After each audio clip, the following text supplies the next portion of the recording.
Hey there and welcome back. So we created the register user function here, and we also made these validation, registration and info functions to help us out.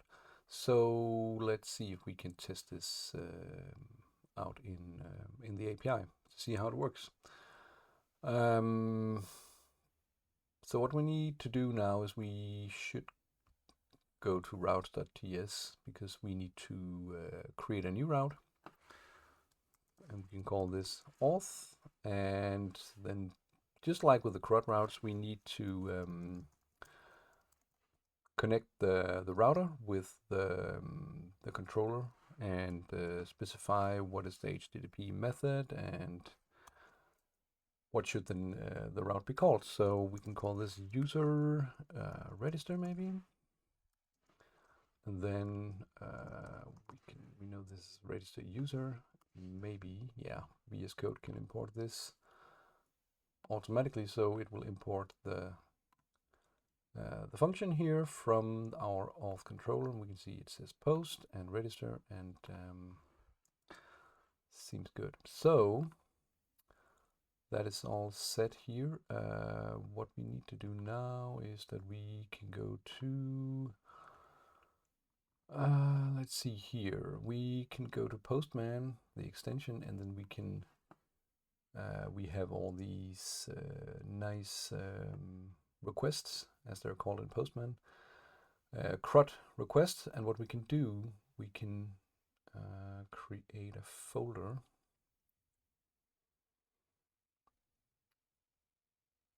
And we can we can type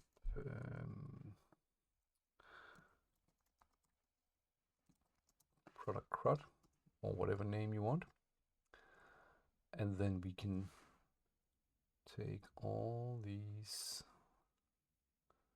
Let me see if I can. Then we can move them into this new folder, so we can group requests to get a better overview of this. So now we have product CRUD. We can collapse it, and we need product. Maybe let's see here. So yes, so we got the CRUD inside of our folder. We got the welcome route.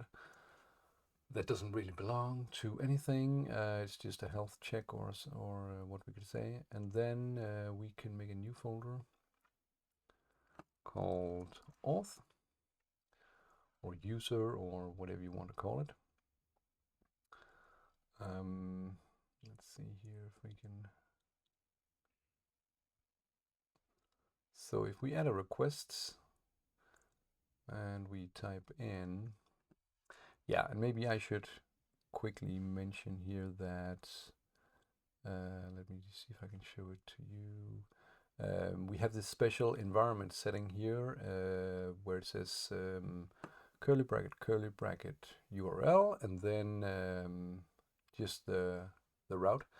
And this is something you can create in Postman. You can create these environments that you can select between. So I have a couple of them here, and you can I can just select this one API here, and we can see that when we go into the actual environment, we can set variables. So we can set the URL to something, and I set it to localhost 4000 or whatever it is. And we can also set it for token. We can set the token when we log in to have one place to store everything, so that I don't have to write localhost 4000 in each and every route that I test.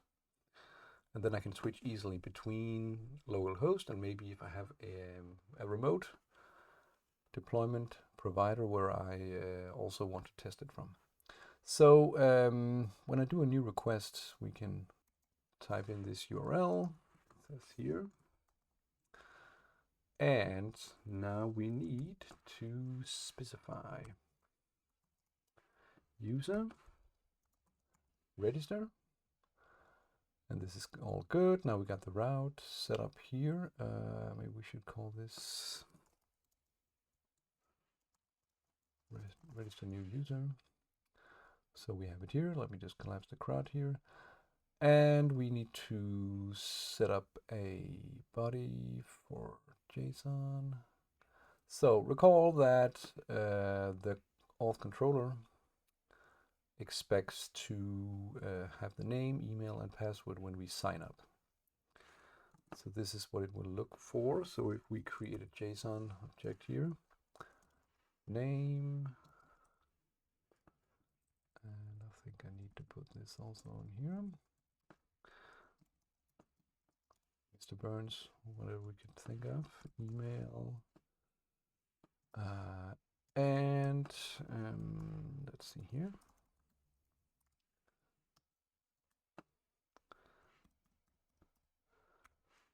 Okay. Oh, wrong password there. Of course, we need to type in passwords like this. And let's see here. So the name, email, and password. And we have a post we need to set for. So we're posting these data in a body. And we also need to start our API.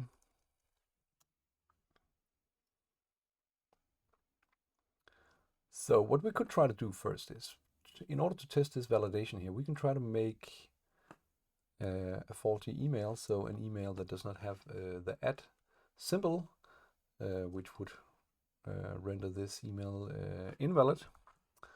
Let me zoom just a little bit here, and let's click to see what happens.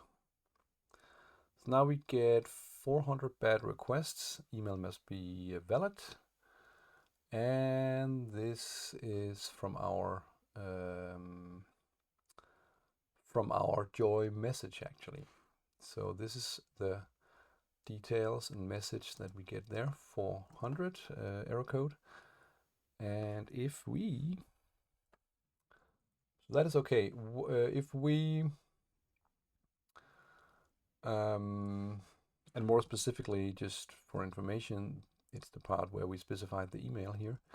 We can see we have 6 minimum in the length here, and they're required. So one other test could also be if we just input, if we do Mr. So name length must be at least 6 characters. So that works.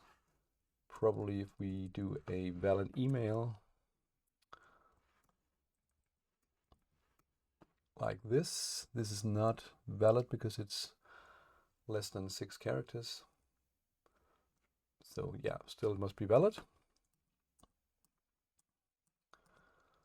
And finally, if we do very insecure password, that is only 4 characters, password length. So we get, we have checks on this before. If we go back, we start to work with the database. So we can reject any request. We can prevent people from coming here and connecting to the database, which would be a little bit faster than if we had to do this in the database. So let's try to hit OK on this. And now it will say 200 OK. So now we have no errors. We have the data, which was the ID, or whatever you want to call it, can be specified in different ways. So now we should have a new user. So if we go to Mongo, if we refresh it, we can see we have the users collection now. And now you can see we have this bcrypt password hash that we saw earlier on Wikipedia. So, and then the register date is also there. So this seems to be okay. We have the ID, which is also fine. If we try to send this again, we will test out if the email is not unique. So if we put it here, we can see email already exists. So we're not able to create the same user twice.